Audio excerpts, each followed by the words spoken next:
ازيكم يا اصحابي، عاملين ايه؟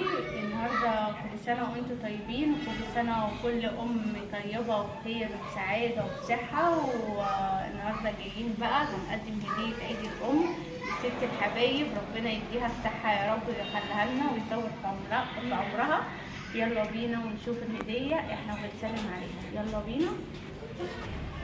يلا كل سنه وانتم طيبه يا ماما. كل سنة وانتم طيبين خليكم لي يا رب. ربنا يخليك.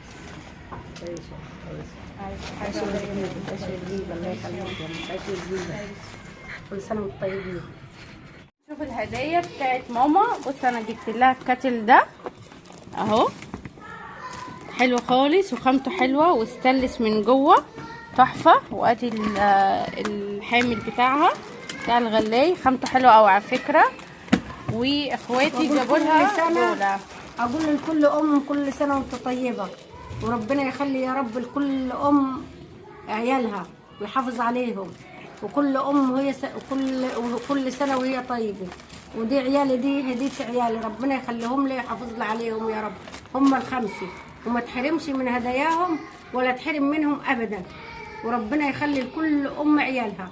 طبعا دي حاجة قليلة قصاد اللي هي عملته في حياتها لينا. ربنا يخليها لينا ويطول في عمرها ويديها الصحة وطولة العمر يا رب، ويحافظ على كل ام ويدي الصحة لكل ام تعبت فعلا وشقت علشان خاطر عيالها. ربنا يخليها لينا ويخلي كل ام يا رب. يلا ما تنسوش بقى اللايكات كده، لايكات. وكل سنه وكل الامهات في العالم كلها طيبه وربنا يديهم الصحه وطولة العمر. يلا اقول لكم باي باي. تعالوا بقى هنا، ماما عملت لنا ست الكل غدا فظيع. عملت لنا كوارع وفطير وملوخيه وفراخ وسلطه.